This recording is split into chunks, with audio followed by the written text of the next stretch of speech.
Bom dia, Mato Grosso do Sul. Eu sou o Dr. Luiz Ovando e começa agora o nosso programa Tribuna da Saúde na Rede E. Nossa produção, mais uma vez, foi às ruas de Campo Grande para ouvir as principais dúvidas da população e na edição de hoje nós vamos esclarecer esses problemas, essas dúvidas. Iniciamos com a pergunta de Alessandro Santos, 48 anos, comerciante. Vamos lá. Dr. Luiz Ovando, bom dia. Meu nome é Alessandro, sou comerciante. Gostaria de saber quantas horas de sono é necessário para que nós possamos ter uma qualidade de vida melhor. Alessandro, a sua pergunta é fundamental, porque nós vivemos hoje uma sociedade que quer dormir cada vez menos achando que isso vai resolver problema. Não resolve. Nós fomos feitos para dormir 8 horas toda noite. Por quê? Porque 8 horas, grande parte da população, em torno aí de 92%, 95% das pessoas, elas necessitam para que o seu cérebro refaça as fontes de neurotransmissores. E isso só acontece durante o sono. Nós temos aí aproximadamente 5 períodos de aprofundamento do sono, que são as fases do sono. E nessas fases de aprofundamento, que é o chamado sono REM e não REM, nós refazemos essas fontes, esse manancial de neurotransmissor. E aí, no dia seguinte, você tem condição de inteligência, de percepção, de captação, de integração cerebral. Por isso é importante dormir adequadamente. Não tem essa história, eu vou dormir menos. Só depois de uma certa idade é que a gente acaba precisando de menos tempo para dormir. Sendo assim, durma às 8 horas diariamente. E apenas 5% se satisfaz. Refaz isso que é necessário com menos tempo. Portanto, a maioria da população precisa de 8 horas por noite. Vamos à nossa segunda pergunta. Ana Cláudia Fidelis, 46 anos, gerente comercial. Vamos lá. Dr. Luiz, faço tratamento da lúpus desde 2010. Gostaria de saber algum medicamento que pode ser utilizado para a dor. Ana, você disse lúpus, né? Lúpus eritematoso sistêmico. Na verdade, o lúpus é uma doença autoimune. Você pode usar qualquer analgésico, mas você tem que ter cuidado no que diz respeito principalmente à sensibilidade a determinadas drogas. Todos os medicamentos, todos os alimentos, tudo aquilo que nós entramos em contato são passíveis de desencadear um processo alérgico ou reativo em qualquer pessoa. Felizmente, existem remédios que causam menos problemas. Então, se você falar assim, eu posso tomar dipirona? Você pode tomar dipirona, mas tem que ficar atenta quando você começar a ter coceira, alguma outra manifestação, ou mesmo as lesões de pele do lúpus se exacerbarem, ou seja, aumentarem. E aí você já sabe que aquela droga você não deve usar, porque ela pode piorar o quadro e dar manifestações dérmicas importantes e comprometedoras.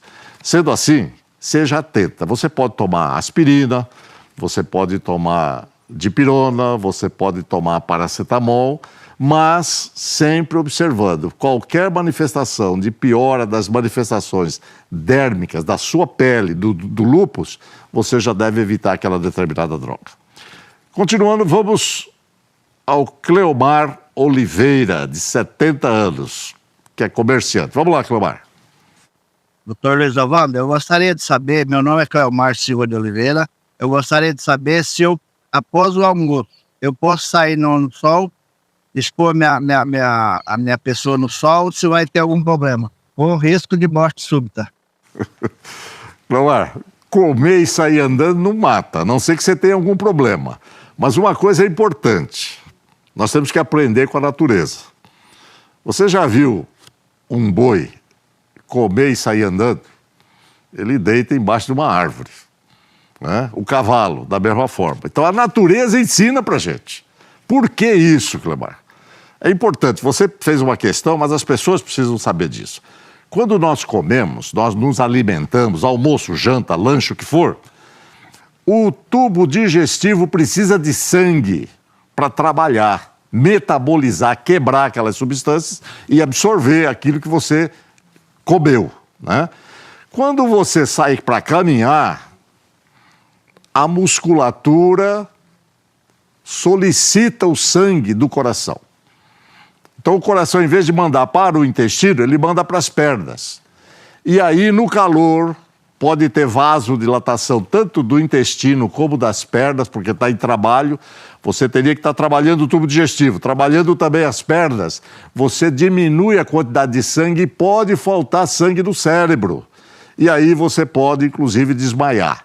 Então fique atento, você não deve sair andando depois que come. Pelo menos espere uns 15, 20, 30 minutos. E até porque não tem razão de comer e sair no sol, né? A não ser que seja uma urgência, alguma coisa diferente, que infelizmente às vezes acontece. Mas evite qualquer tipo de atividade após ingesta de alimento que faz mal. Dando continuidade, vamos a Ivanir Dias, 62 anos, cabeleireira. Qual é a sua pergunta, Ivanir? Doutor Luiz, nesse tempo quente, calor, eu vivo sempre com a pressão baixa. O que fazer para amenizar o que comer, o que tomar? Estou sempre mole, estou sempre tendo que comer alguma coisa, sempre dando uma encostada. O que fazer para amenizar? Ivanir, calor. Nós temos que manter a nossa temperatura corporal no nível adequado. A nossa temperatura ideal é em torno de 36, 36,2, 36,5 graus centígrados. Por quê? Porque a nossa economia orgânica, vamos dizer assim, ela funciona bem nesse nível. Porque as enzimas, a circulação do sangue, o metabolismo cerebral, intestinal, tudo isso precisa dessa temperatura. Quando a gente, na época de verão, exposto ao sol, você começa a aumentar, porque qualquer coisa que você ponha exposto ao sol, ele absorve o calor dos raios, né, e começa a aumentar a temperatura corporal também. Então, o que fazer, né? Primeiro, evitar ficar exposto ao sol. Se assim for necessário, sombrinha, guarda-chuva, ou sei lá o que quiser, embaixo de uma árvore, para não tomar os raios solares. Segundo, ingerir líquido em quantidade suficiente. Por quê? Porque a água, né, é o maior condutor, é o mais eficiente condutor universal de calor. E quando você ingere água e seu corpo está bem hidratado, você começa a suar diante da temperatura aumentada e o ambiente resfria o seu corpo. E o sangue passando pela pele, ele mantém a temperatura corporal total. Então é importante entender isso, porque senão a temperatura começa a subir e a pessoa começa a ter o que se chama de intermação ou insolação. Isso faz com que as enzimas do organismo fiquem alteradas no seu funcionamento, começa a ter lesão renal, cerebral, enfim, altera todo o funcionamento. Portanto, evite a exposição exagerada, sempre ingira a quantidade suficiente de água para que o seu corpo seja mantido na temperatura adequada, que ele funciona muito bem. Nós vamos à última pergunta do bloco, que é do José Rangel. José Rangel é barbeiro, tem 52 anos. Vamos lá, José. Minha pergunta é, eu usei insulina, hoje eu não preciso mais. Eu uso glifage após o almoço. Mas tem possibilidade de eu voltar a usar a insulina? José, você usou insulina provavelmente porque você seja diabético, né? E o médico tenha optado porque seu nível de glicose estava muito alto. E aí é um alerta para as pessoas que têm muito medo de usar insulina. Ah, eu não quero tomar insulina, porque quem toma insulina corta a perna, tem problema. Não. Se você não tomar insulina, é que vai cortar a perna, que vai dar problema na retina, vai ter cegueira, né? Vai ter alterações do coração, no cérebro, pode ter derrame. Quando você toma insulina, você simplesmente repõe aquilo que está faltando no seu organismo ou está resistente a ela. É aquilo que a gente chama de resistência à insulina. Então, no caso seu específico, o médico deu, falou, bom, José, agora você não precisa mais de insulina porque nós já baixamos o nível e nós vamos controlar e aproveitar a insulina que o seu organismo fabrica. Você disse glifage, que é o nome comercial da metformina. A metformina é a droga que a gente ingerindo, ela torna a insulina que o seu organismo produz mais eficiente e evita que o seu fígado à noite fabrique glicose. Porque normalmente à noite mantém o nível de glicose, é o fígado que fica atento para não deixar cair e não ter lesão cerebral. Sendo assim, você pode vir usar insulina de novo, se você engordar, comer muito, não fizer dieta, não fazer exercício. Então é importante que você fique atento. Você pode não mais usar insulina, desde que você seja disciplinado e você continue observando as orientações do médico e evitando os exageros. Nós chegamos ao fim do nosso primeiro bloco. E quero aqui agradecer você que está aí. Nós vamos continuar. No segundo bloco tem mais perguntas importantes. Não saia daí, que nós já voltamos.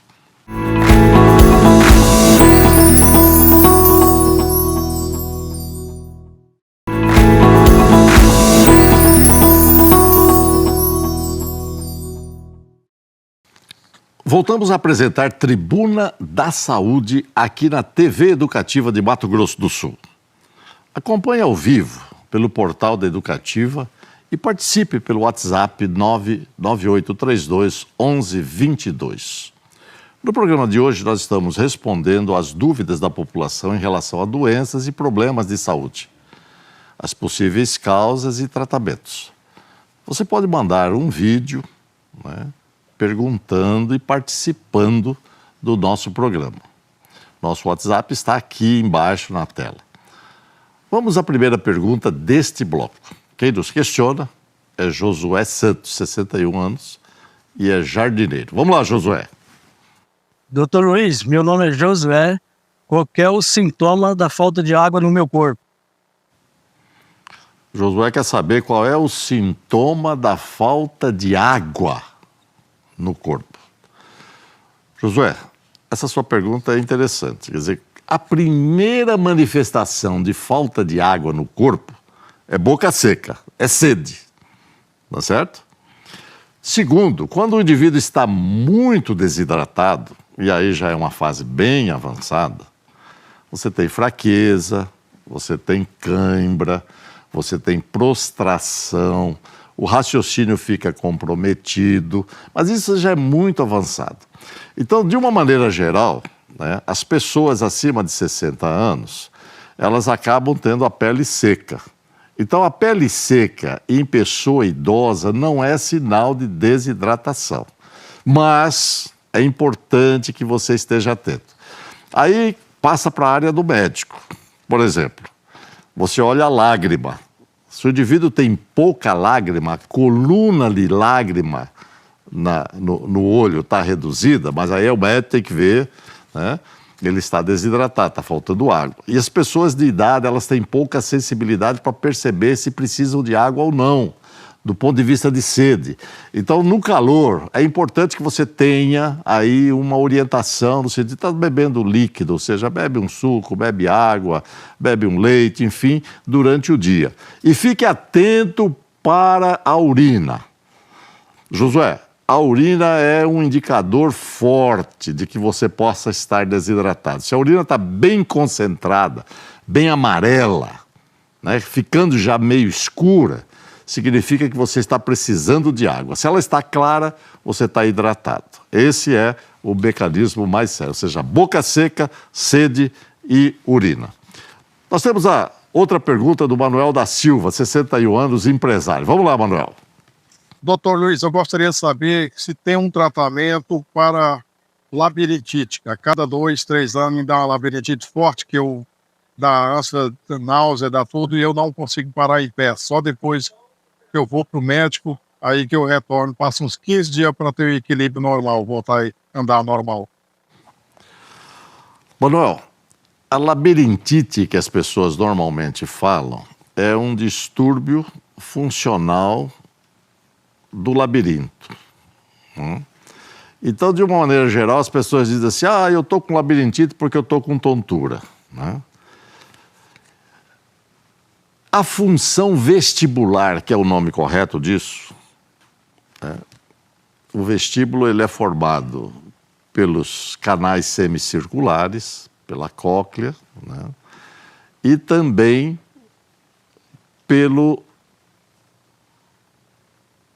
elemento que, na verdade, permite a audição. São os nervos, né? O oitavo par, que é a parte da audição e a parte do equilíbrio.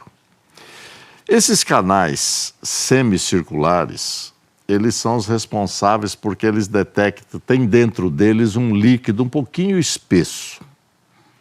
Esse líquido espesso, você virando a cabeça para um lado ou para outro, existem cerdas, igual um pincel, dentro dele.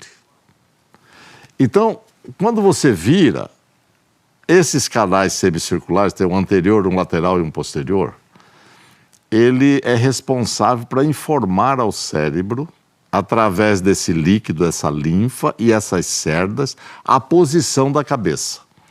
Só que com o passar dos anos, a gente vai perdendo a função. E também o labirinto, que são esses canais semicirculares, eles perdem um pouco a agilidade da informação. Então o seu cérebro percebe que você está com a cabeça num lugar e a informação está sendo retardada, está chegando tarde. E isso dá a sensação de tontura, de busca do equilíbrio, por isso mal-estar com ânsia de vômito, suor frio e, às vezes, hipoacusia, ou seja, alteração do ouvido. Se isso está acontecendo, é importante você fazer um tratamento regular. Se isso é cíclico, fora disso você não tem absolutamente nada, né? É importante você saber e evitar situações que levem a isso.